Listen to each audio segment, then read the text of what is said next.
For nearly the whole of human history, one night a month, the world stayed open late. The full moon rises just as the sun sets. It sits directly opposite, which is what makes it full, so its light lasts from dusk clear through to morning. Before electric light, that was the one night a traveller could trust the road. The night harvests were worked late, nets hauled, letters carried. The night a fox crossing a field at midnight could be seen from your own doorstep. The bright night, once a month, arriving on schedule like a tide. People planned by it, worked by it, celebrated by it, until somewhere along the way they began to wonder what else it was doing while they slept. Come in, friends. There's a good lamp burning here, and nothing beyond it that can't keep till morning. Settle wherever the evening has left you. Let the day close its own drawers. None of that is yours to hold now. Tonight is the full moon, and the long human suspicion that it reaches into our minds, the wolf, the lunatic, and the strange arithmetic of the night shift. If you've ever heard someone say, "Must be a full moon," a nurse, a police officer, somebody's grandmother, tonight is the story of where that sentence has been. It is one of the oldest ideas people have ever kept. I'll tell you the shape now, so you can hold it loosely. 3 tails, then 3 files, in the same order. The tails come first, each told the way the world tells it, and after them the documents get their turn, one tail at a time. And wherever the record goes quiet, the quiet is yours to keep. Nobody in this story is a fool, least of all you. The people who believed it include some of the most careful doctors and judges who ever lived. The people who doubted it were never modern. They've been standing right beside the believers, arguing pleasantly for more than 2,000 years.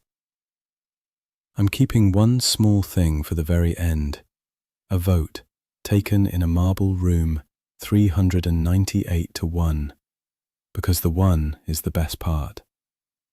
And if you drift before any of it lands, that's what this place is for. The moon has kept this appointment for a very long time. It will keep. We start where the movies left us, on a moonlit road with a wolf. The story goes like this, and it has gone this way around fires and in cinemas for longer than anyone now living can remember. A man is walking a country road at night. A good man, usually, which is the cruelty of it. And the road runs past a churchyard, or a crossroads, or the dark edge of a wood. The night is very bright. He looks up, the way a person does when the light changes. There it is, above the bare branches, the full moon, whole and white and close, while something in him answers it the way the sea answers. As the tale has it, he cannot refuse. That is the rule the story insists on, the rule every version keeps. The full moon itself makes the wolf, and a man can no more decline the change than the tide can decline the pull. His clothes come off. In the oldest tellings he folds them or rings them round with some small ritual of his own, a strangely tidy detail for a man about to lose himself. Then the change runs through him, until where a man stood breathing on the road there is a wolf, long-legged and silver in the light, already turning toward the sleeping farms. What follows, the story keeps mercifully brief, and so will I. A fold of sheep, a dog that would not stop, a night of grief for somebody discovered at first light. The tale never lingers there, because the tale was never really about the harm. It is about the man. Because here is the part the story loves best. the part that has survived every century and every retelling. Somewhere in the dark, a farmer or a watchman stands his ground, wounding the wolf. A spear to the shoulder, a blade across the paw, one true strike before the animal is gone over the wall. In the morning, in the village, a neighbour does not come to his door. When they go in to look for him, the story goes, they find him in his bed with the doctor already there, a fresh bandage on his shoulder or a hand wrapped in linen, in exactly the place the wolf was struck. The wound has followed the man home. Nobody says anything. Everybody knows. The tale has worn many faces along the way, and one of them, the story says, was a real boy. In the old wine country of France 4 centuries ago, a ragged shepherd boy told 3 girls minding cattle that he could run as a wolf, that he had done it, that he knew the nights it happened, in a country that had lost enough to real wolves that year for the boasting to matter. The story goes that he was taken, questioned, examined, the whole solemn machinery of a great court in red robes assembling itself around one small, strange child who kept insisting on the wolf. We will come back to that boy, because what the court actually did with him is one of the finest things in the whole file. But that belongs to part 2, when the files open. So hold the picture the story built, the bright disk, the helpless change, the wound that crosses back over, the moon as a switch that flips a man. That is the wolf, as the world tells it. The water it swims in is a bigger claim still, the one about the madhouse. That tale is next. The second tale is quieter, and it hides in plain sight, inside a word. Lunatic.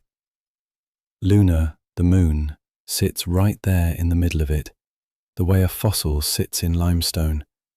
So the tale offers the word itself as its evidence. Our own language, it says, remembers what the moon does to the mind. People did not pull that word out of nowhere. Somebody watched something, the tale insists, for a very long time, then named it. As the story has it, the watching happened in the old madhouses. Picture the tale's own picture, a long stone ward at night, moonlight falling through barred windows onto the floor in pale stripes. The patients, quiet all month, growing restless as the bright night comes on. The keepers knew the calendar better than they knew their prayers, so the story goes. At the most famous madhouse in the world, Old Bedlam in London, the tale says the chains came out ahead of the full moon, the way a coastal town shutters windows ahead of a storm.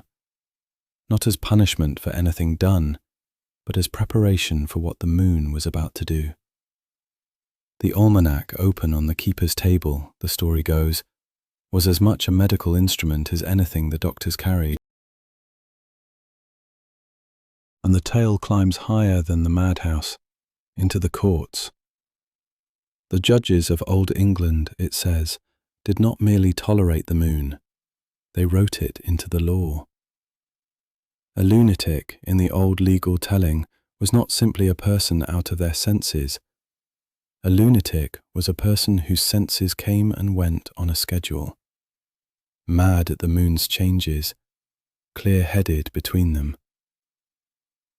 Picture the tale's courtroom, a family lawyer with a will spread on the table, candles down the bench, grave men consulting an almanac beside the testimony. Because whether the signature would stand, the tale says, could turn on where the moon stood the day the pen moved. Property hung on that schedule in the telling. Inheritance, guilt itself. A madness with a timetable. That is what the word claims. That is what the story of the madhouse claims. And the claim held for a warm reason. It means the darkness is not a permanent country, but a tide. It comes in, it goes out. The person you love comes back with the ebb. That is the lunatic, as the world has told it. One more tale now, the newest one, the one still being told tonight, on shifts that are running as you fall asleep. The third tale is being told right now, somewhere, in a break room. It goes like this. A nurse comes on for the night shift, checks the board, glances out the window at the parking lot, then says it to nobody in particular, the way people mention rain, full moon tonight. The experienced ones around her nod, the story goes, while the new ones learn. The wards will be strange before morning. More falls, more shouting, more of everything nobody can predict. Ask an emergency doctor, the tale says. Ask a dispatcher, a paramedic, a bartender, a beat cop. The ones who work the night for a living, the story insists, all know. And the fact that they know, having seen 10,000 nights the rest of us slept through, is the tale's whole proof. Who would you believe, it asks? A spreadsheet, or everyone who was actually there? As the story has it, the belief has even gone on duty. An English seaside police force, so the telling goes, studied its own violent nights, found them stacked around the full moons, then did the sensible thing, rostering extra officers onto the streets whenever the moon came full, the modern almanac open on a modern desk. The old madhouse keeper and the duty sergeant, 4 centuries apart, making the same preparation. And the modern tale carries its own scientist. In the 1970s, the story goes, a Miami psychiatrist did what nobody had bothered to do. Counted. Years of the city's worst nights laid against the phases. There it was, the tale says. The rhythm, rising with the full moon. His explanation had the beauty of a thing you already half believe. The human body is mostly water, so the moon that hauls whole oceans back and forth twice a day is not going to be stopped by skin. Biological tides, he called them. The sea in us, answering. So there they are, the 3 tales, told the way the world tells them. The wolf the moon compels, the madness the moon schedules, and the night shift that watches it happen with its own eyes. All 3 stand on the same single idea, that the full disk up there reaches down here into the water of us. Now we do what I promised. The files come out, the actual pages, the oldest first. So we take the tales again in the same order, one at a time. Some of what's written down answers them. Some of it, honestly, does not. I'll be plain about which is which. The wolf file first, and it opens at a dinner party. The oldest complete werewolf story we possess is not a warning. It is after-dinner entertainment, written down in the city of Rome around the year 60, inside a comic novel. A guest named Niceros, telling the table about the worst walk of his life, while everyone leans in over the wine. The file is worth reading closely, because it contains almost everything the later tale keeps, arranged in one telling way it doesn't. Niceros sets out before dawn with a soldier for company, along a road lined with tombstones. The moon, he says, was shining bright as midday. Notice what the moon is doing in the oldest telling, because it is doing nothing at all except letting him see. It is only the lighting, a lamp for the road. The change, when it comes, is the soldier's own work. He strips at the roadside, makes a ritual ring around his folded clothes, then becomes a wolf that runs howling into the woods. The clothes turn to stone. And yes, the wound is already here, right at the beginning. A farm servant spears the wolf in the neck. Next morning, the soldier lies in bed with a doctor dressing that same neck. The wound crossing home to the man is 2,000 years old. Now the missing thing, and it deserves its own breath. The full moon forcing the change, the movie rule, the whole engine of Tale 1 is not in the file at all. A century later, the werewolf turns up somewhere stranger still, a medical textbook. A Greek physician described patients, his word amounts to patience, who went out at night imitating wolves, lingering around graveyards. He set down their symptoms like any other case: pale skin, dry eyes, terrible thirst. His prescribed season for the condition was February. Not the full moon, February. His treatment was baths, food, rest, care. In the 2nd century, a working doctor looked at the werewolf and saw a sick man to be looked after. So when does the moon finally reach the wolf? The file has a date. Around 1211, a courtier named Gervase of Tilbury, compiling a book of marvels for an emperor, wrote that in England men were said to change into wolves, with the phases of the moon. The phases, note, the monthly cycles, not yet the cinematic full moon switch. In the same breath, he recorded for the first time in Latin the English word itself: werewolf, man-wolf.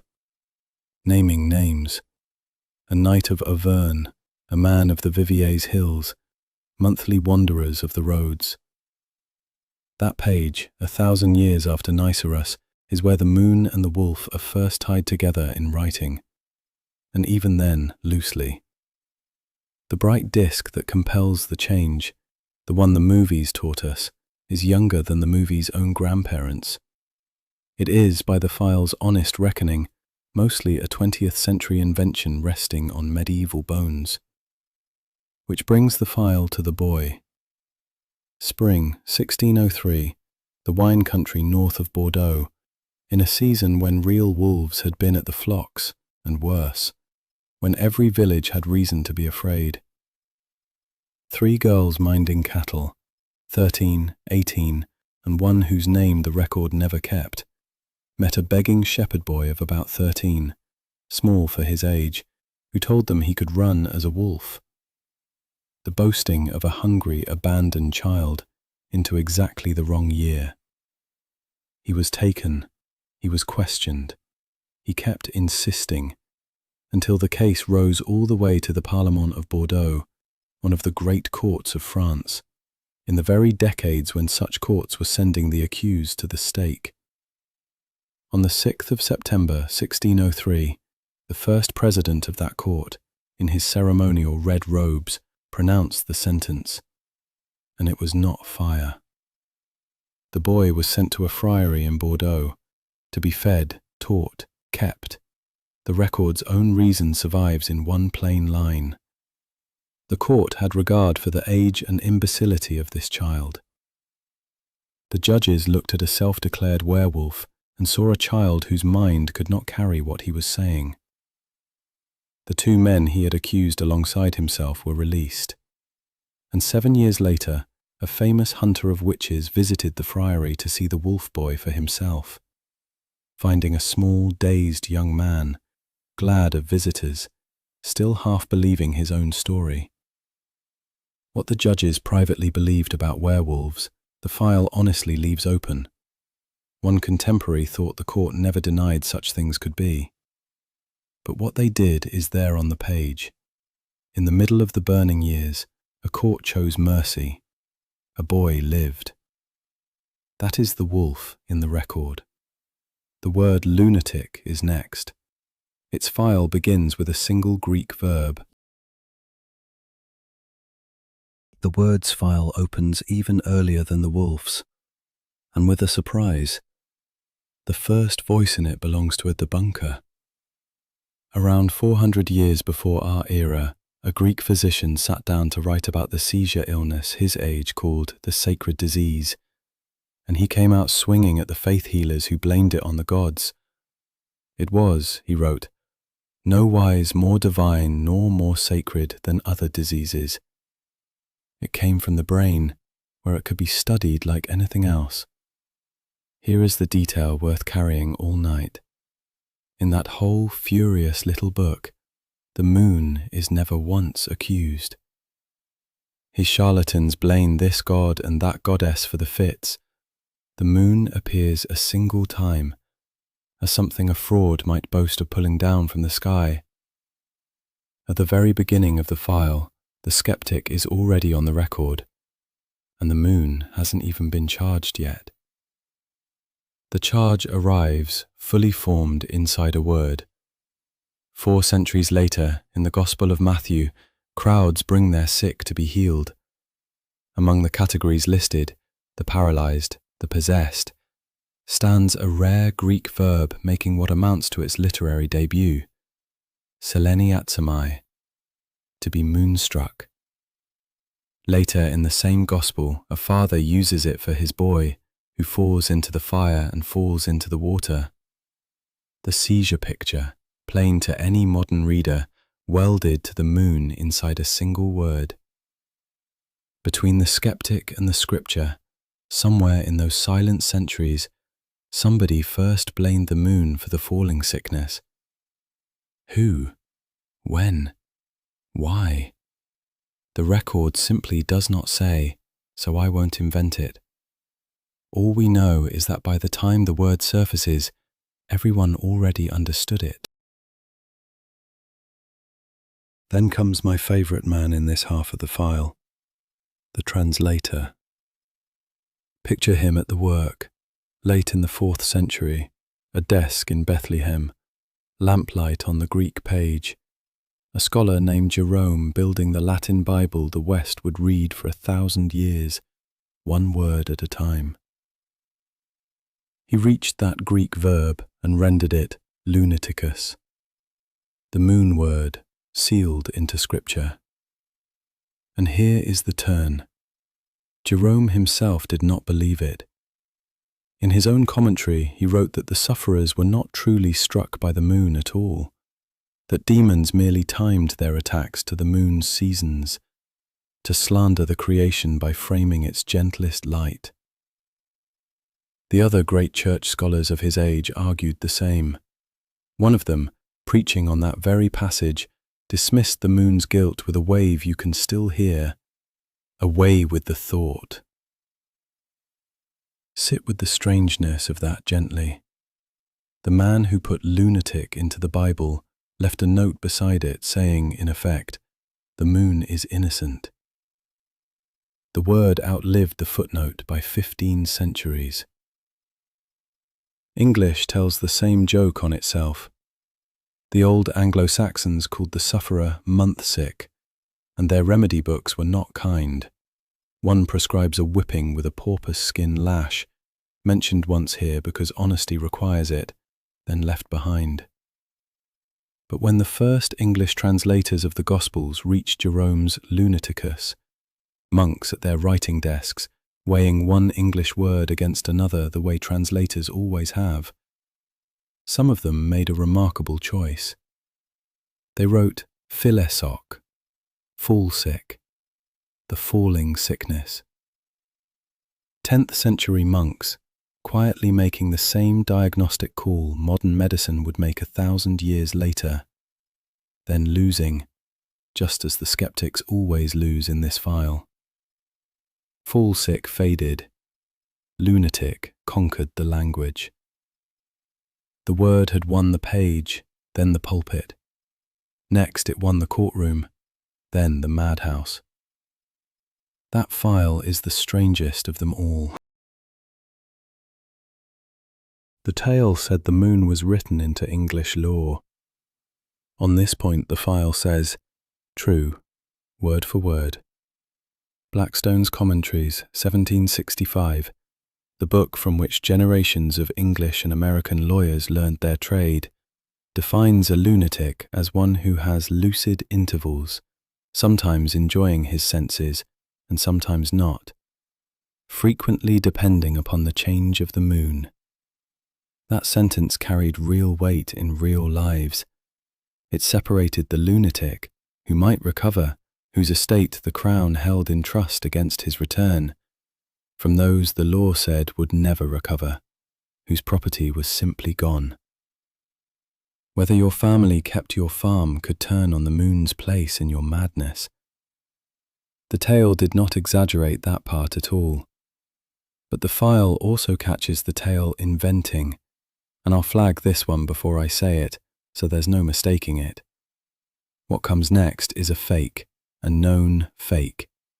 The most quoted legal definition in the whole subject, the one about being lucid in the moon's first 2 phases and afflicted after the full, supposedly from the Lunacy Act of 1842, appears in no statute anywhere. The real act of that year is administrative machinery, commissioners, procedures, schedules. The famous moon phase definition is a phantom, a paraphrase that hardened into a quotation through repetition, still cited in serious papers today. Worth saying warmly, the skeptic's bookshelf has folklore on it too. In this subject, everybody's does. And the madhouse? Here the file becomes something genuinely moving, because the asylum record is not a record of superstition. It is a record of doctors running experiments on the belief, over and over, for 200 years. At Bethlehem itself in the 1680s, the physician Edward Tyson sorted patients whose fits kept lunar time into their own ward category. His friend Richard Mead, physician at St. Thomas's, wrote in 1748 that among his epileptic sailors, "I have often predicted the times of the fits by the moon." The doctrine at its most respectable. A hospital physician forecasting by the almanac, correct as far as he could see. Then 2 men ran the same experiment and split the verdict. In Chambéry, in the French Alps, a doctor named Joseph Daquin walked his asylum's wards for more than 4 years, keeping a journal of 10 patients whom he visited at every new moon, every quarter, every full, concluding the influence was real and constant. Here is the twist his own journal hands us, the quietest surprise in the file. Of his 4 lunar points, Daquin found the full moon the weakest of them. The new moons, he wrote, held the real power. The era's greatest lunar believer, contradicting the one phase the whole modern legend runs on.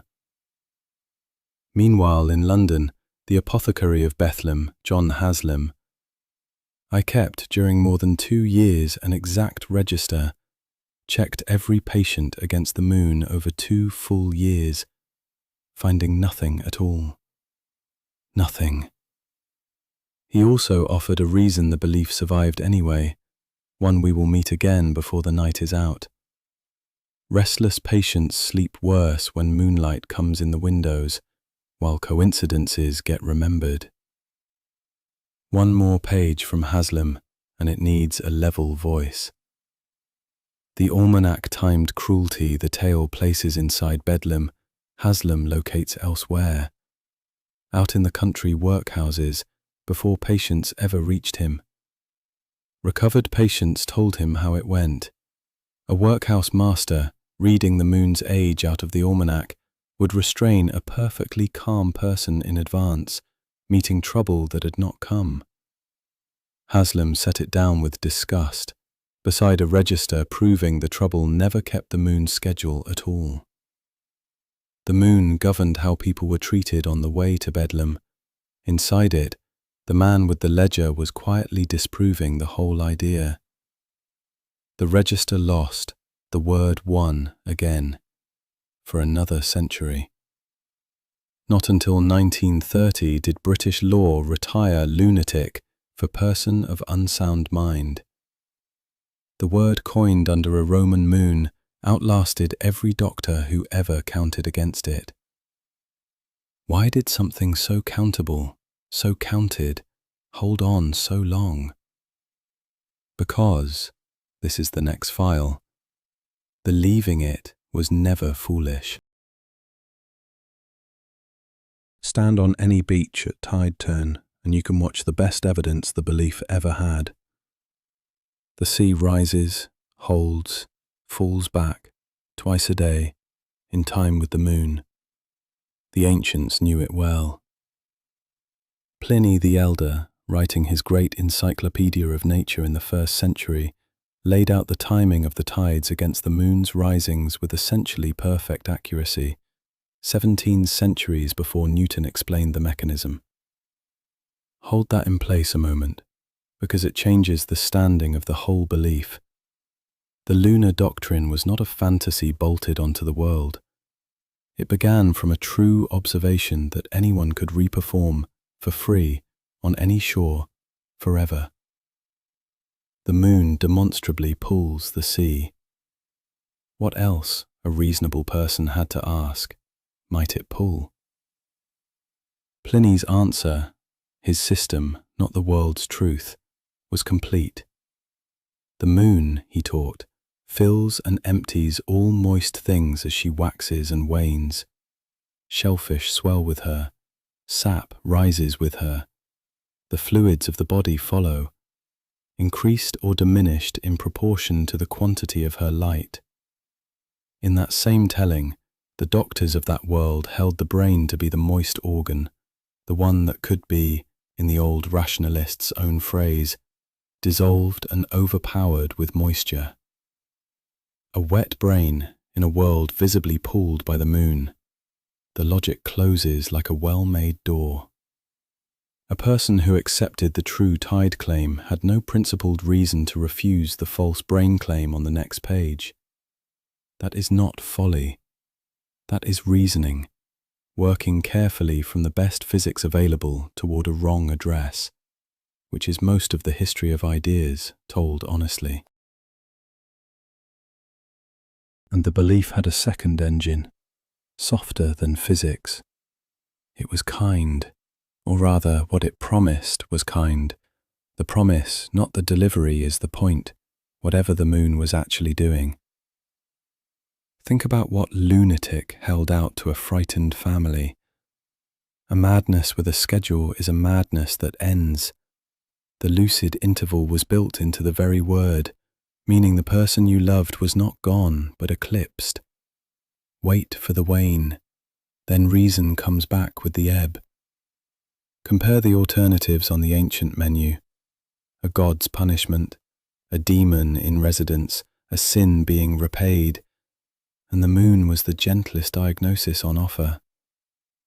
Blaming the moon spared the sufferer any guilt, spared the family any taint, gave the village nothing to hunt. Of everything the old world might hold responsible, it chose the one suspect that is beautiful, blameless, and comes back every month to be forgiven. And beneath the physics and the kindness lay the plain fact we started the night with. The bright night was real. Once a month, the world genuinely changed. Travel, work, festivity. For anyone whose window faced the light, sleep. People lay awake under the full moon because you could. Whether that lost sleep did anything more, hold the question. It comes back at the end of the night, in the hands of modern scientists, among the parts still honestly open. First, though, somebody had to actually count. The counting age is next. It begins with a psychiatrist in Miami who believed. The modern file opens in 1972, with a Miami psychiatrist named Arnold Lieber doing the honest thing. Counting. 15 years of his county's most violent nights laid against the lunar calendar. A rhythm reported. rising near the full moon. His mechanism was the ancient one in a lab coat, and he said it plainly. We are mostly water, so the moon that moves oceans moves us. Biological tides. The paper ran in a serious journal. The book that followed sold widely. For a decade, the night shift's oldest belief carried a modern scientist's signature. Then somebody counted the counting. In 1985, two researchers named Rotten and Kelly gathered every study they could find, 37 of them, on crime, psychiatric admissions, crisis calls, all of it, and pooled the numbers. The moon's phase across the whole pile explained less than 1% of anything. The positive results traced to statistical missteps, to weekends that happened to land on full moons. Lieber's own Miami rhythm, recalculated properly, dissolved, while a repeat in another county found nothing. The physics closed the door the rest of the way. The moon's tug on a human body is smaller than the effect of a mosquito on one's shoulder, a pull that does not change with the phases at all. The full moon pulls exactly as hard as the new moon. The light changes. The pull never does. The sea in us, it turns out, is too small to answer. The counting has been rechecked many times since, and the story it tells barely moves.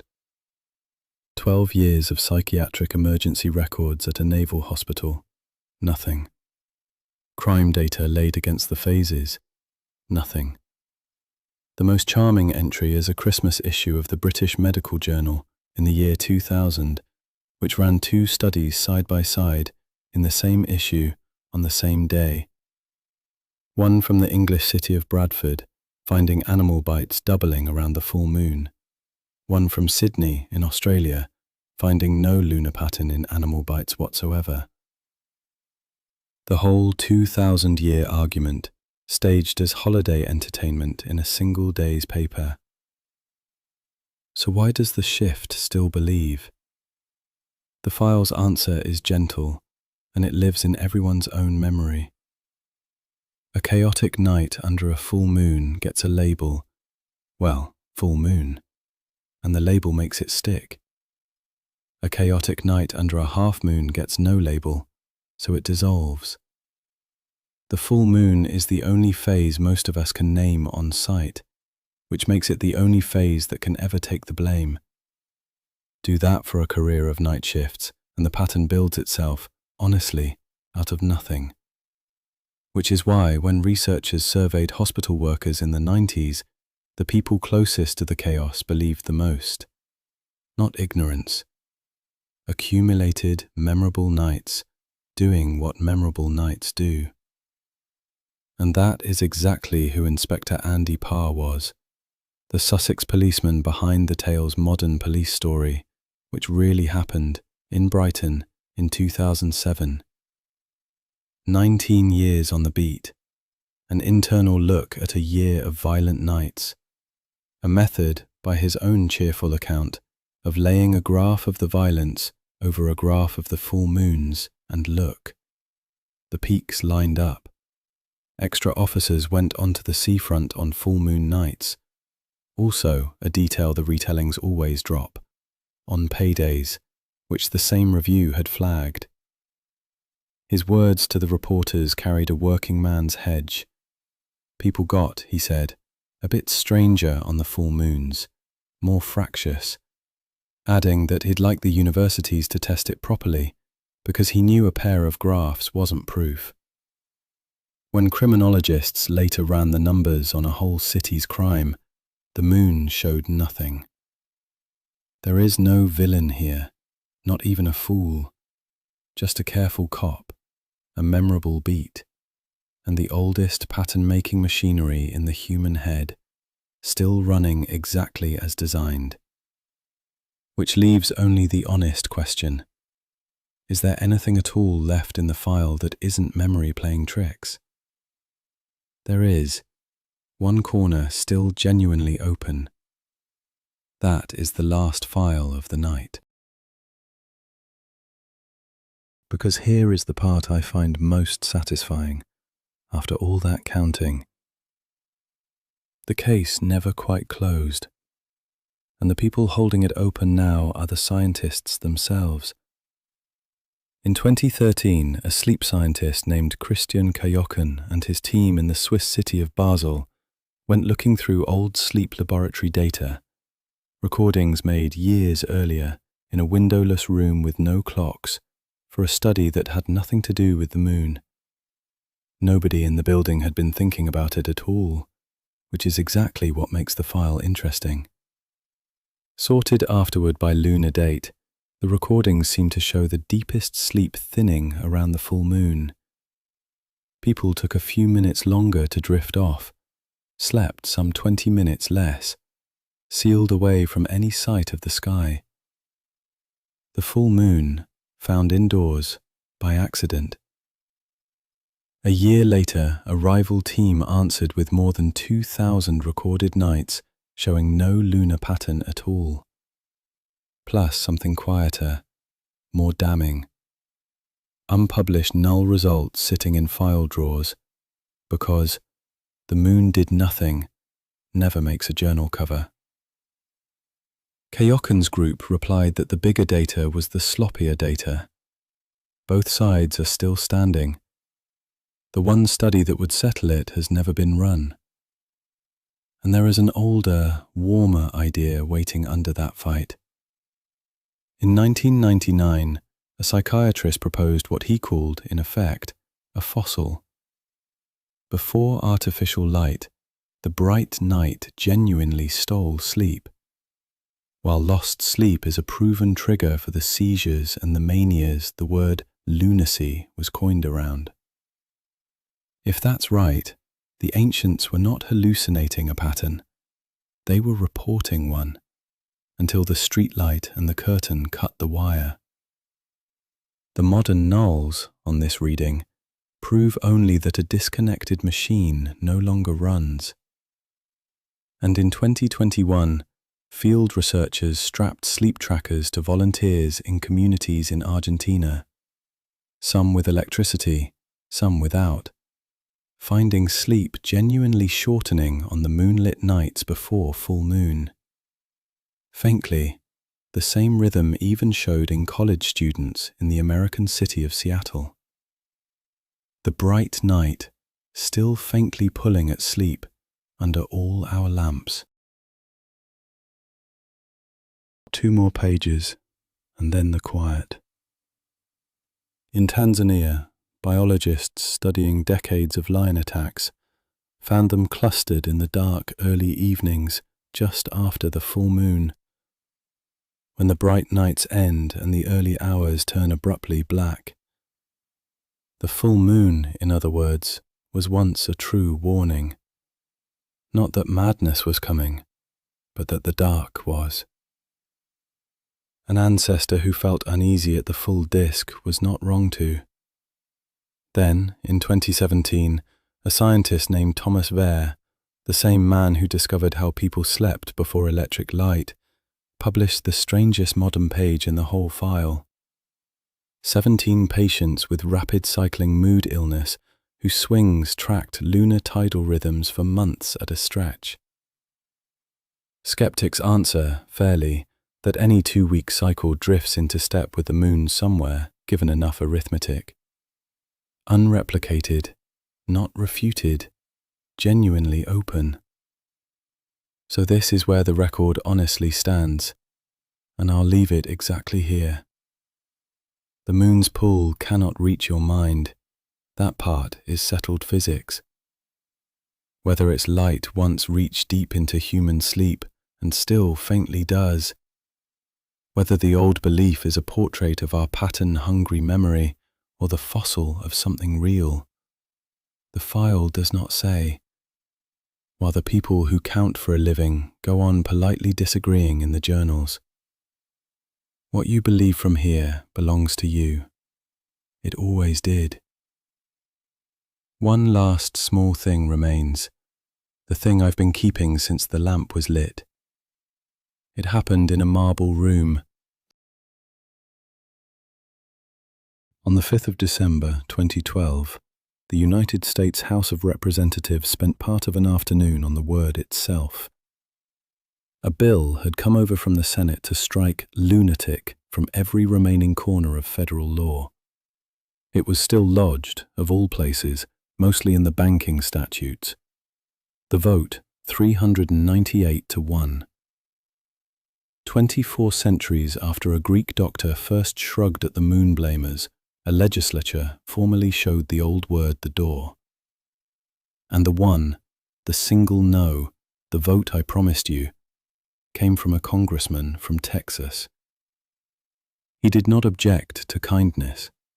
He wanted to keep the word, he said on the record, because Washington would always need it for describing itself. The people he had in mind, in his words, were the ones carrying on with business as usual in Washington. A word that useful, he reasoned, ought not to be thrown away. The belief's own legal obituary, and somebody stood up at the funeral to ask if he could keep the coat. So let the two endings stand side by side, at their honest equal weight, and choose neither. In the first, the ancients were reporting something true. The one bright night of the month genuinely stole sleep. Stolen sleep genuinely shook the minds the old word was coined for, until streetlights severed the wire, leaving us a century of proving a disconnected machine doesn't run. In the second, the moon never did anything at all. A lighting condition, pulling no harder full than new. While 2,000 years of doctors, judges, keepers and night nurses measured nothing but the beautiful, pattern-hungry machinery of their own attention. Every instrument we ever pointed at the moon came back with a portrait of the observer. The record holds both endings comfortably. It is in no hurry to decide, and neither are we. Outside, tonight or some night soon, the moon is coming up full again, rising at sunset the way it always has, opposite the sun, right on schedule. The world below it no longer needs the light. The roads are lit. The harvests are electric. The wards keep their own bright hours. The old word is out of the law books at last. The moon keeps the appointment anyway, the way it kept it for the wolf tales and the almanac keepers and the boy at the friary door, faithful and blameless and bright, asking nothing of anyone. It has never once needed us to believe in it. It is quiet up there, quiet here. Morning will come on schedule too, and that is where I'll leave it. Thank you for keeping me company tonight. If you are still awake and this one stayed with you, I would be glad to know of it. A review if you are moved to leave one. A suggestion for a story you would like told. A gentle correction if I have gotten something wrong. But none of it is for now. It can keep until morning.